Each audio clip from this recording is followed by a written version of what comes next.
بسم اللہ الرحمن الرحیم۔ السلام علیکم ناظرین، دبئی اور UAE کے تازہ ترین نیو اپڈیٹس کے ساتھ ایک بار پھر ہم آپ کی خدمت میں حاضر ہیں۔ یہ نیوز آپ کو دن کے آغاز سے پہلے اور وقت سے پہلے ہی سینڈ کی جاتی ہیں تاکہ آپ اس دن کے آغاز کا صحیح طریقے سے اندازہ لگا سکیں۔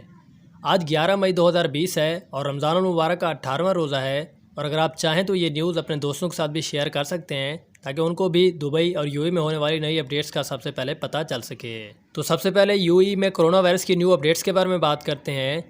کرونا وائرس کے جو نیو ٹیسٹ کیے گئے ان کے نتیجے میں 624 نئے کیسز جو ہے وہ کرونا وائرس کے سامنے آئے۔ اس سے کل ٹوٹل کیسوں کی تعداد جو ہے پورے UAE میں اب 17,417 کے قریب جو ہے وہ ہو چکی ہے، اور اسی کے ساتھ ہی 458 نئے باز یافتوں کا بھی اعلان کیا گیا، یعنی کہ 458 لوگ جو ہے صحت یاب ہو کر اپنے گھروں کو بھی جا چکے ہیں۔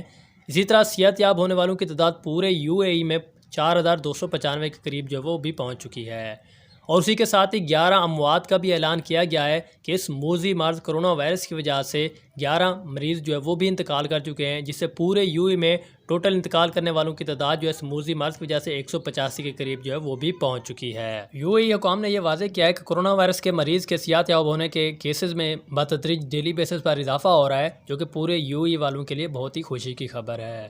تو نمبر 2 پر PI کی خصوصی پروازوں کے بارے میں بات کرتے ہیں کہ دبئی سے PI کی 3 خصوصی پروازیں 500 سے زیادہ پھنسے ہوئے پاکستانیوں کو وطن واپس بھیجنے کے لیے تیار ہے۔ اس کی مزید تفصیلات کے مطابق دبئی سے PI کے 3 خصوصی پروازیں 500 سے زیادہ پھنسے ہوئے پاکستانیوں کو وطن بھیجنے کے لیے تیار ہے۔ فیصل آباد کے لیے 2 پروازیں جبکہ کراچی کے لیے 1 پرواز جو ہے وہ روانہ ہوگی۔ پاکستان انٹرنیشنل ایئر لائنز یعنی کہ PIA دبئی سے فیصل آباد اور کراچی کے لیے 3 خصوصی پروازوں کے ذریعے متحدہ عرب امارات میں پھنسے ہوئے 500 سے زیادہ پاکستانیوں نے 10 مئی 2020 کو پاکستان کا سفر کیا۔ PIA کی 2 خصوصی پروازیں صبح 10:30 بجے اور شام 4:30 بجے فیصل آباد کے لیے روانہ ہوئی۔ ایئر بس A320 پر 140 مسافروں نے پرواز بھری، جبکہ اس کے دوسری پرواز پر 250 سے زیادہ مسافروں نے دبئی سے کراچی کے لیے سفر کو روانہ ہوئے۔ PIA میں متحدہ عرب امارات کے ریجنل مینیجر شاہد مغل نے اتوار کے روز خلیج ٹائمز کو بتایا کہ PIA متحدہ عرب امارات میں پھنسے ہوئے پاکستانی شہریوں کی سہولت کے لیے مزید خصوصی پروازیں چلانے کے لیے تیار ہے، کیونکہ اس نے دبئی سے پشاور اور اسلام آباد تک کے لیے زیادہ ضرورت محسوس کی ہے۔ PIA نے اپنا خصوصی فلائٹ آپریشن 18 اپریل کو شروع کیا تھا اور اب تک تقریباً 6,000 افراد کو وطن واپس لانے کے لیے دبئی سے اسلام آباد، لاہور، کراچی، فیصل آباد اور ملتان کے لیے 2 درجن سے زیادہ روانگی مکمل کر لی ہے۔ امارات، ایئر عربیہ اور فلائی دبئی سمیت متحدہ عرب امارات کی 12 ایئر لائنز کے ذریعے مزید 2,000 افراد وطن واپس پاکستان پہنچے۔ ہم نے اس ہفتے فیصل آباد، پشاور اور لاہور کے لیے مزید 4 پروازیں طے کی ہیں۔ تقریباً 280 مسافر 14 مئی کو ایئر بس A320 پر فیصل آباد روانہ ہوں گے، جبکہ ہوئنگ 377 طیارہ 18 مئی کو 250 سے زیادہ مسافروں کو پشاور اور لاہور کے لیے لے جائے گا۔ PIA کے ریجنل مینیجر شاہد مغل نے یہ بیان دیتے ہوئے کہا، متحدہ عرب امارات میں مقیم 15 لاکھ پاکستانی اکثریت بلو کالر ہیں، یعنی کہ مزدور ہی ہیں۔ ان میں سے بہت سارے ملازمت سے ہاتھ دھو بیٹھے ہیں اور اب کرونا وائرس کے بحران کی وجہ سے پھنسے ہوئے ہیں۔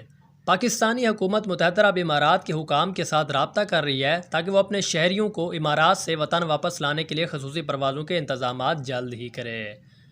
آپ کو بتاتے چلیں کہ متحدہ عرب امارات میں اب تک 69,000 سے زیادہ پھنسے ہوئے پاکستانی شہری پاکستانی سفارت مشن میں اندراج کر چکے ہیں، اور ان میں سے زیادہ تر 63,000 دبئی میں پاکستانی قونصل خانے میں رجسٹرڈ ہیں اس وقت بھی۔ اس کے بعد بات کرتے ہیں دبئی ایپکو ٹاور میں لگنے والی ایک آگ کے بارے میں بات کرتے ہیں۔ ایک نیو اپڈیٹ جو ہے وہ شیئر کی جاتی ہے، جس کے مطابق پھینکے ہوئے ایک سگریٹ کے بٹ کی وجہ سے شارجہ ایپکو ٹاور میں آگ لگی تھی۔ انٹرنیشنل ویب نیوز خلیج ٹائمز نے بھی انکشاف کیا ہے کہ ایک پھینکے گئے ایک سگریٹ کے بٹ کی وجہ سے پوری 49 منزلہ بلڈنگ میں آگ بھڑک اٹھی تھی۔ ایک اعلیٰ عہدیدار نے بھی یہ بتایا کہ سگریٹ کا بٹ پہلی منزل کے راہداری میں چھوڑ دیا گیا تھا اور منگل کے روز النہدہ میں 49 منزلہ ایپکو ٹاور سے آگ بھڑک اٹھی، جس سے متعدد خاندان بھی بے گھر ہو گئے ہیں۔ پوری بلڈنگ میں ایلومینیم کی تہ جو ہے وہ چڑھائی گئی تھی، جس سے پوری بلڈنگ میں آگ بہت ہی تیزی سے بھڑک اٹھی تھی۔